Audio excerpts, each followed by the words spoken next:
조선의 마지막 기생, 명월, 독립을 향한 열망. 일장 사라져가는 노래.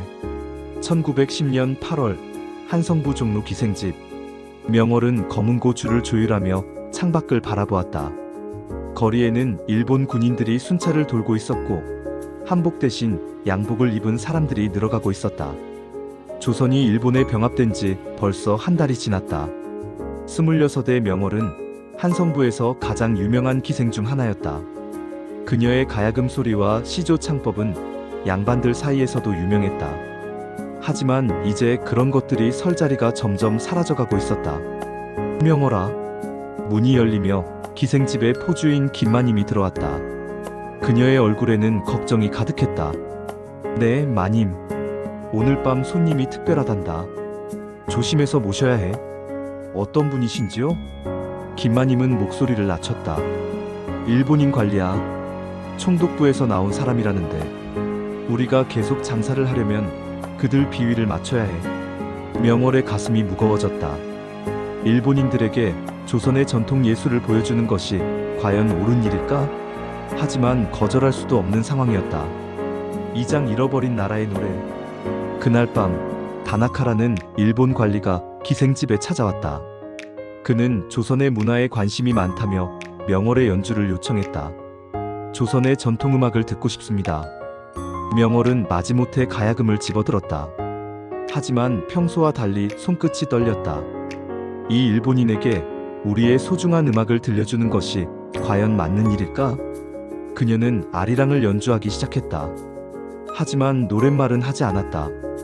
가사에는 조선인의 한과 저항 정신이 담겨 있어서 일본인들이 듣기에는 위험했기 때문이다. 가사도 불러주시기 바랍니다. 다나카가 요청했다. 명월은 잠시 망설였다. 그리고 결심한 듯 입을 열었다. 아리랑 아리랑 아라리요. 아리랑 고개로 넘어간다. 노래가 흘러나오자 방 안의 공기가 무거워졌다. 명월의 목소리에는 슬픔과 그리움이 담겨 있었다. 잃어버린 나라에 대한 애절한 마음이 흘러나왔다. 다나카는 가사의 의미를 정확히 알지는 못했지만 그 슬픔만은 느낄 수 있었다. 3장 숨겨진 편지. 며칠 후 명월은 오래된 단골 손님 중 하나인 이참봉을 만났다. 그는 조선 말기 벼슬을 지냈던 양반으로 나라를 잃은 후 은둔하며 살고 있었다. 명월아, 자네에게 부탁할 일이 있네.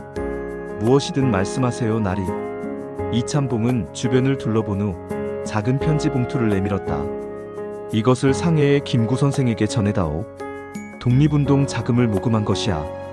명월은 깜짝 놀랐다. 나리, 이런 일이 발각되면. 알고 있네. 하지만 누군가는 해야 할 일 아닌가? 기생들은 일본인들도 의심하지 않으니 자네가 가장 안전할 게야. 명월은 한참을 망설였다. 발각되면 죽을 수도 있는 일이었다.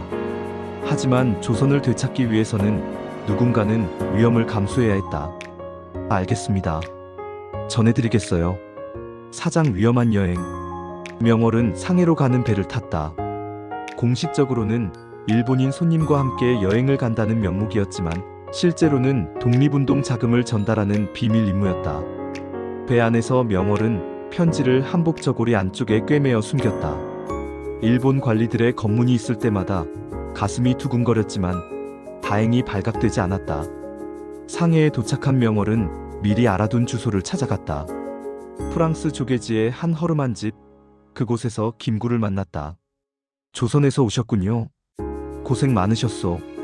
김구는 명월에게서 편지를 받고 깊이 고개를 숙였다. 기생이라는 이유로 천대받으면서도 나라를 위해 이런 위험한 일을 해주시니 참으로 고맙습니다. 저희가 할 수 있는 일이 이것뿐이라서요. 아닙니다. 조선의 문화를 지키고 전하는 것도 큰 일입니다. 기생들이 지켜온 우리의 노래와 춤이 있어야 광복 후에도 우리의 정체성을 되찾을 수 있어요. 오장 감시의 그림자. 조선으로 돌아온 명월은 더욱 조심스럽게 생활해야 했다. 일제의 감시가 점점 심해지고 있었고 조선의 전통 문화에 대한 탄압도 강화되고 있었다. 어느 날 다나카가 다시 기생집을 찾았다. 명월씨, 최근 상해에 다녀왔다고 들었는데? 명월의 등에 식은땀이 흘렀다. 네. 손님과 함께 구경을 다녀왔습니다. 그곳에서 누구를 만났나요? 특별히 관광지만 둘러보았습니다. 다나카는 의심스러운 눈으로 명월을 바라보았다. 그는 이미 명월의 행적에 대해 어느 정도 파악하고 있는 것 같았다. 앞으로 더욱 조심하시기 바랍니다. 조선 사람들 중에는 위험한 생각을 가진 자들이 있으니까요. 그날 밤 명월은 잠을 이룰 수 없었다. 언제 체포될지 모르는 상황에서도 그녀가 할 수 있는 일은 계속해야 했다. 6장 마지막 공연. 1919년 3월 1일 만세운동이 전국으로 퍼져나가던 그날, 명월은 비밀리에 마지막 공연을 준비하고 있었다. 조선의 전통음악을 보존하고 후세에 전하기 위한 작은 모임이었다. 한성부의 한 비밀 장소에서 조선인들이 모여들었다. 양반, 상인, 농민, 신분을 가리지 않고 모인 사람들 앞에서 명월은 가야금을 연주했다. 새야 새야 파랑새야, 녹두밭에 앉지 마라. 민요가 울려 퍼지자 모든 사람들의 눈에 눈물이 고였다. 잃어버린 나라에 대한 그리움과 광복에 대한 염원이 노래에 담겨 흘러나왔다. 우리나라 대한국, 만세만 만세. 마지막에 모든 사람들이 함께 만세를 불렀다.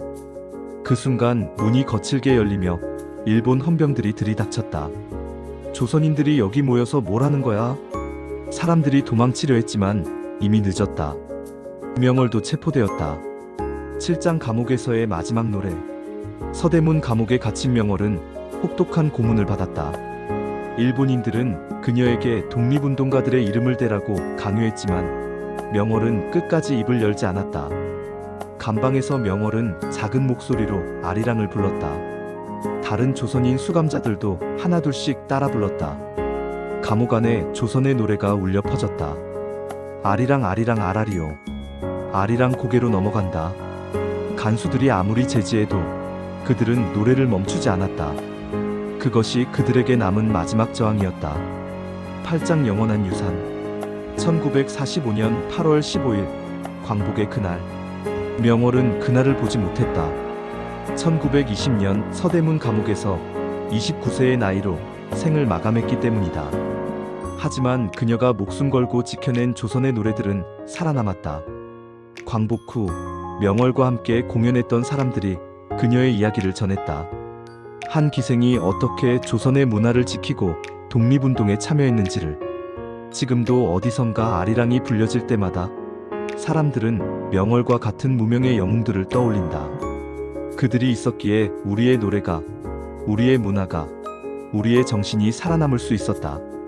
기생이라는 이유로 역사에 제대로 기록되지 못했지만 명월의 희생은 결코 헛되지 않았다. 그녀의 노래는 오늘도 우리 마음속에서 울려 퍼지고 있다. 아리랑 아리랑 아라리요. 아리랑 고개로 넘어간다. 그 노래 속에는 조선을 사랑했던 한 여인의 눈물과 희망이 영원히 담겨 있다.